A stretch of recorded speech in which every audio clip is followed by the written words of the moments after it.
Okay, we're just going to measure the rear bell on the scope, because I'm going to have to machine out the piece of delrin to take that dimension. Okay,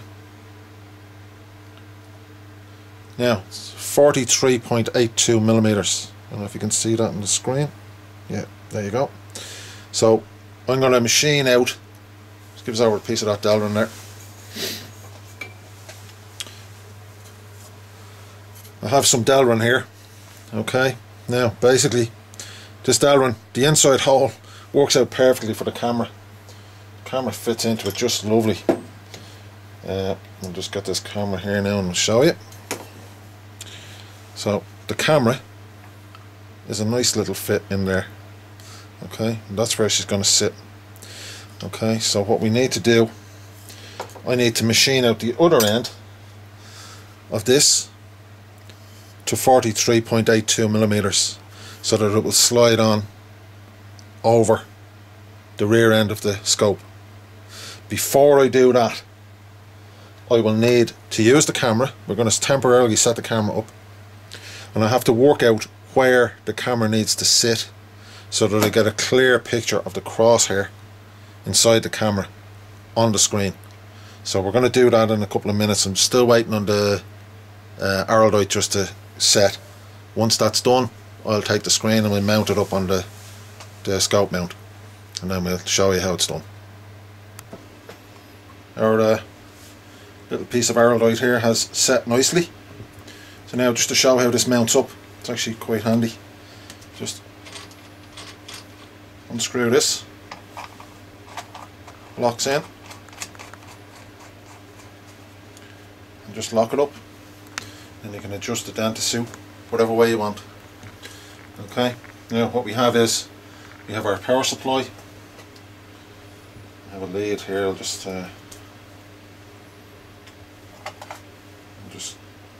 release these leads on the battery. Now, and we need our multi-lead. This is the next step.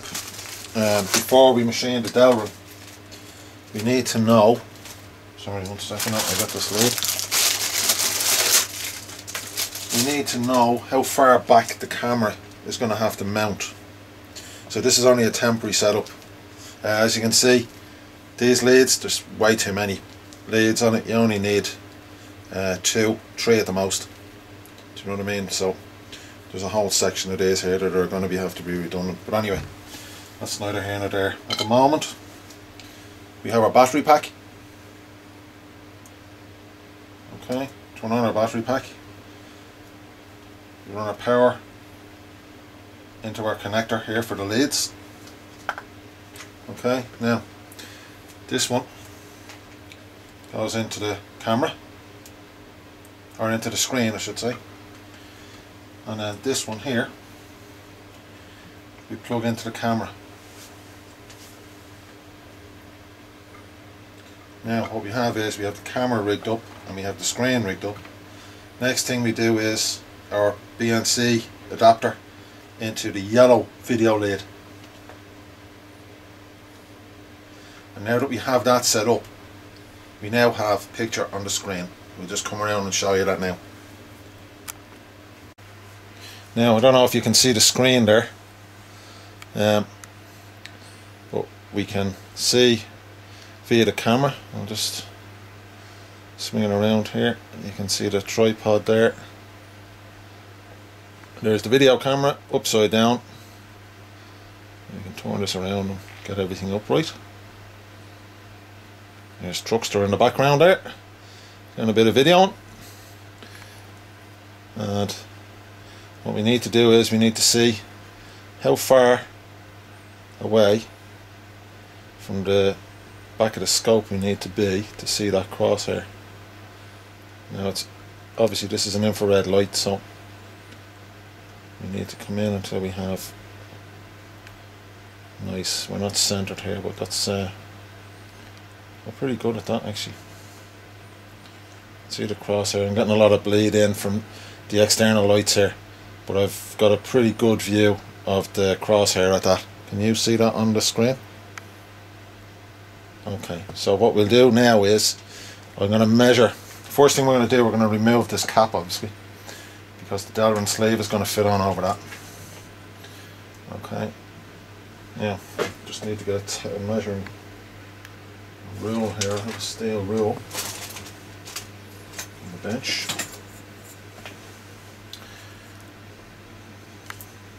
Okay, it's awkward trying to do this all one-handed. Now, so I'm looking through the scope, and now I have a nice clear picture of the crosshair there now with that. Okay, and I'm going to machine the delrin sleeve so that it fits right the way up. So what we need is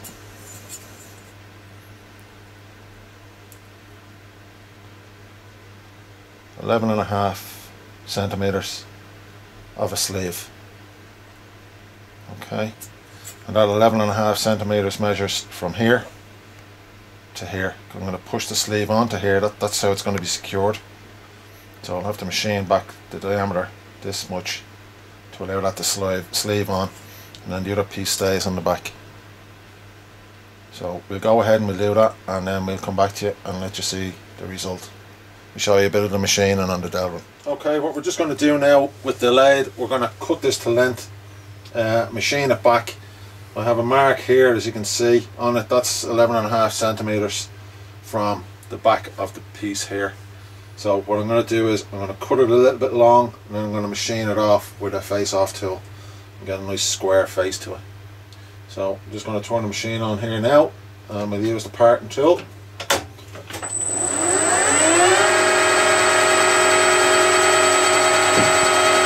I'll just use this just to catch the piece. It comes off.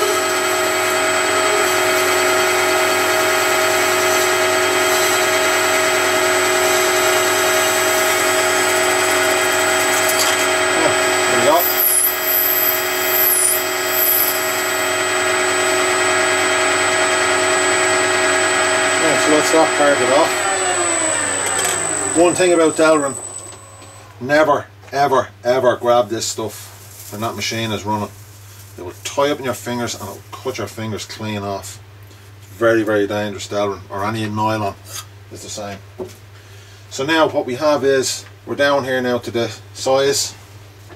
Okay, and as you can see, our mark is still, we're just a little bit long on the mark.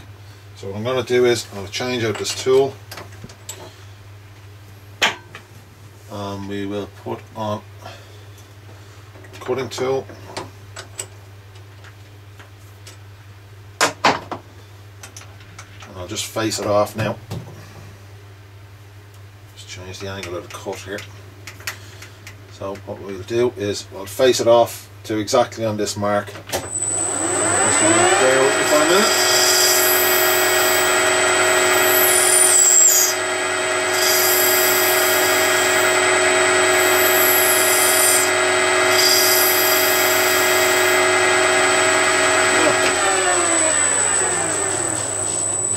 And we'll see how we're doing. Okay. Right.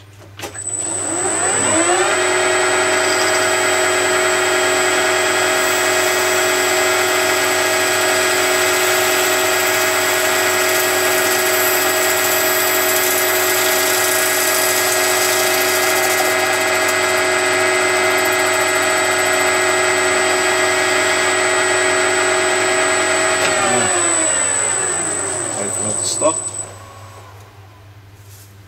Just remove this before it gets caught up in the delrin, and I'm going to be machining this out. So we're going to open this out now to the diameter. I'm going to turn this down now, and we're going to open up the diameter of the inside of the delrin to the outer diameter of the bell on the rear of the scope. So the objective, or not the objective, the eyepiece. So once again, we just got a measurement on that.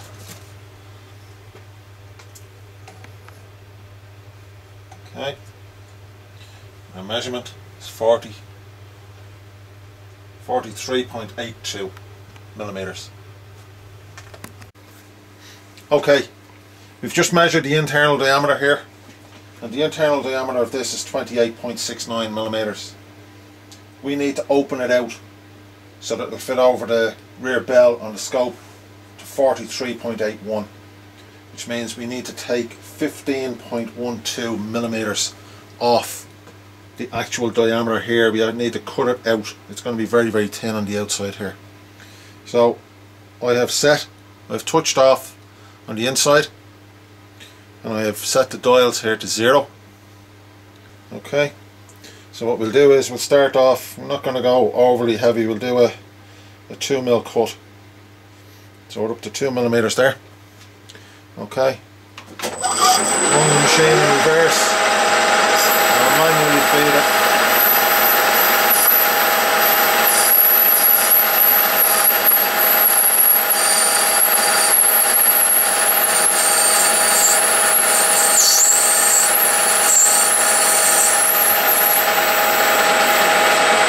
Use that white tape on the boring bar as a marker. That's the depth that we have to go, so just as a fast marker. Okay, we go for another 2mm.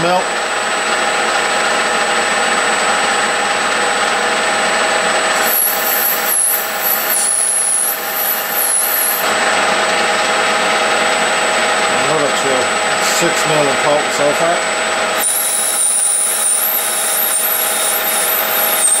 No point in you looking at this, we'll show you the last cut.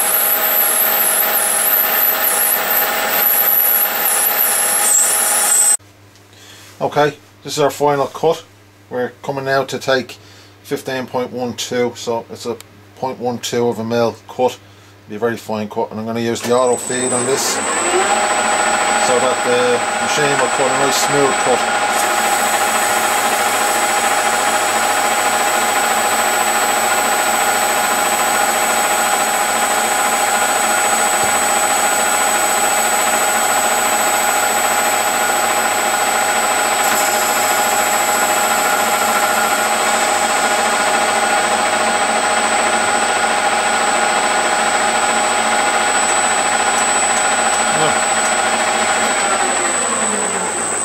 That should be us. We should be able to fit this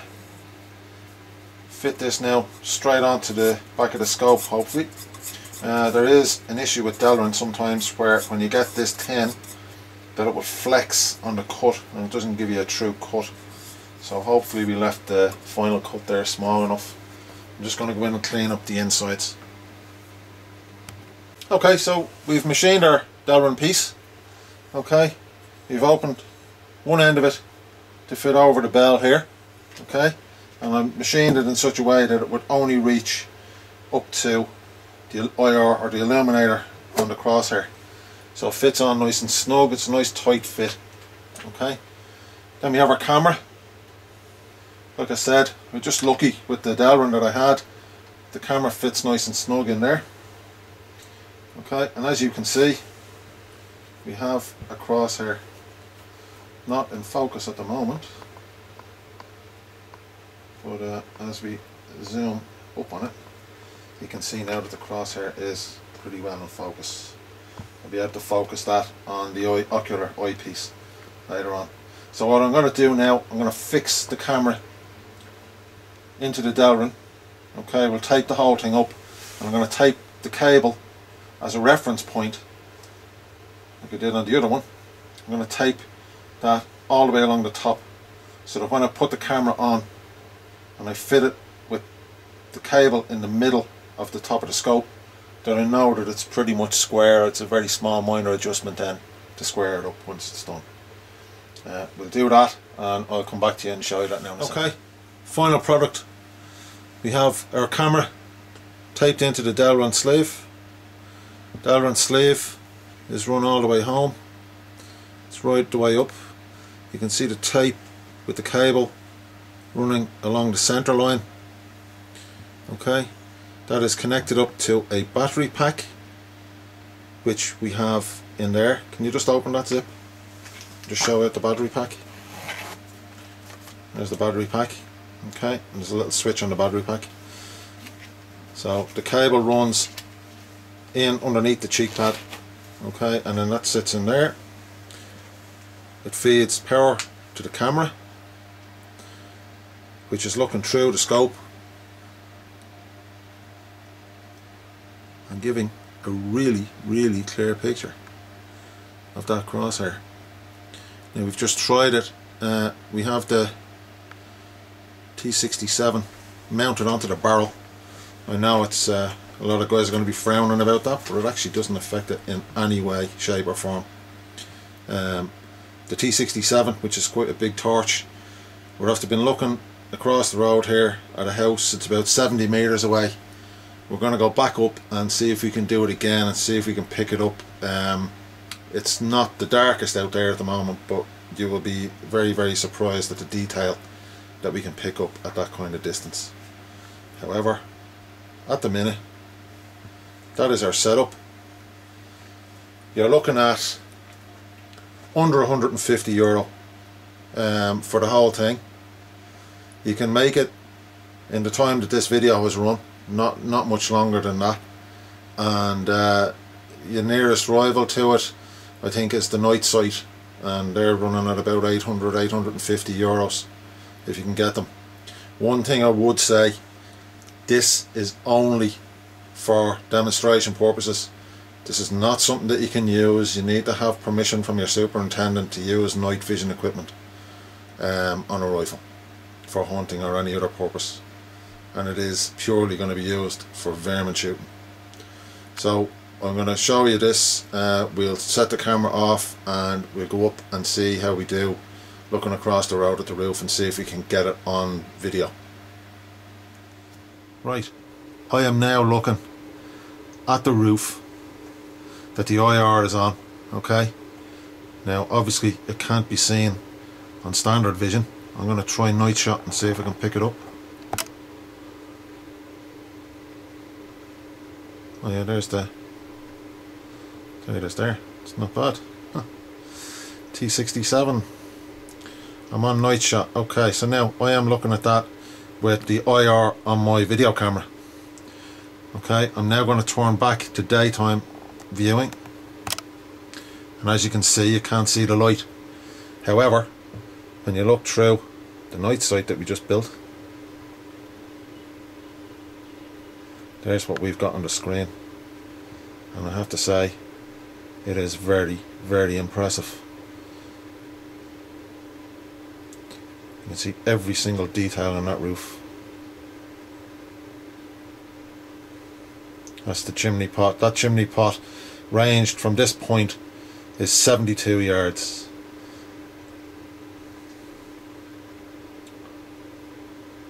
Okay, you can see, just stop there for a second. You can see the details on the tiles. Like, we're running that scope now at 8 magnification, and as you can see, it's absolutely crystal clear. I'll just show you now. There's the screen. Okay, and there's the roof over there that we're looking at. Just keep the IR on that for a minute. I'm just going to put the camera back onto night shot. There's the night shot. Okay, and there we are now, across the way. That's on night shot. But even the camera can't pick up the detail that that scope is picking up. Just keep it on it there. Just there, yeah. It's not as clear. It's much more grainy in the camcorder. And then when we come down onto the screen, I have to take the screen off. Oh no, I can't. I can see it on night shot as well. It's not bad. But I have to take it off night shot. It's too bright. And then you see the detail. That's much better. All in all, nice little build. Cheap and cheerful night vision. Thanks for watching.